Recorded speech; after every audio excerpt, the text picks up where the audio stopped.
Sir क्या कहेंगे RTO office के सामने आज निदर्शन है, किन मांगों को लेकर आप आंदोलन करने हैं, क्या कहेंगे? सार्वजनिक वाहतूक व्यवस्था ज्याला पब्लिक ट्रान्सपोर्ट म्हणतात ती फक्त एसटी नाही आहे, ज्याला परमिट दिलेला आहे असा आमचा रिक्षावाला देखील पब्लिक ट्रान्सपोर्ट आहे. त्याच्यामुळे तुम्ही त्याच्याकडून परमिट घेता, परमिट शिवाय त्याला रिक्षा चालू देत नाही.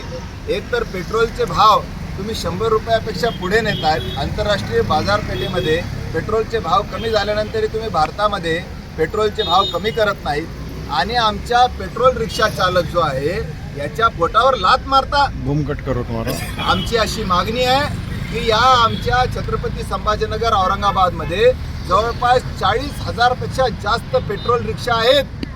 या रिक्षा चालवायला घ्या, कारण आम्ही जर 2 व्हीलर विकत घेतली तर त्याला 1 लाख रुपये लागतात, 4 व्हीलर विकत घेतली तर 5 लाख रुपयापेक्षा जास्त पैसे लागतात. हे आमच्याच खिशातले पैसे चाललेले आहेत, सरकारी तिजोरीतले पैसे देखील आमचेच आहेत. आणि म्हणून या सगळ्यांची जर गोळाबेरीज जर केली, त्याचा जर हिशोब केला तर 40,000 रिक्षांना जर 600 रुपयाची बचत प्रत्येक दिवशी जर सरकारने जर दिली तर सरकारला सिटी बस विकत घ्यायची गरज पडणार नाही. हे जे काही स्वयंरोजगारवाले आहेत, सरकार म्हणतं, मोदी सरकार म्हणतं स्टार्टअप इंडिया, गेटअप इंडिया, आत्मनिर्भर व्हा. हे सगळे 20 वर्षापूर्वीच आत्मनिर्भर झालेले, त्यांच्या पोटावर लात मारू नका, एवढेच उपकार करा. आम्ही ऑलरेडी स्टार्टअप झालेले आहोत, गेटअप झालेले आहोत. आम्हाला स्लीप करू नका, झोपू नका, आमच्या पोटावर लात मारू नका, आम्हाला मारू नका, एवढीच आमची मागणी आहे. या रिक्षा चालवायला घ्या. आम्ही सरकारशी चर्चा करायला तयार आहोत आणि लोकांना देखील आव्हान आहे, तुमच्या पैशाची जर बचत करायची असेल तर या रिक्षावाल्यांच्या पाठीशी उभा राहा. घराघरापर्यंत सोडू, अगदी वयोवृद्धांना, अपंगांना घराघरापर्यंत सोडू. त्याच्यामुळे या रिक्षा चालवायला घ्या. त्याचबरोबर ज्यांना परमिटच नाहीये अशा बॅटरी रिक्षा यांच्या छातीवर आणून बसवल्या तुम्ही, ते काय करतील उद्या त्याचा नेम नाही. आणि त्यामुळं आमच्या पोटावर लात मारायला सिटी बस आणू नका, आमच्या पोटावर लात मारायला रिक्षा बस आणू नका, एवढेच आमची मागणी आहे. त्याचबरोबर ग्रामीण भागामध्ये आमच्या खुलताबाद, फुलंब्री, वेरूळपर्यंत स्मार्ट सिटी जाते कसे काय बस?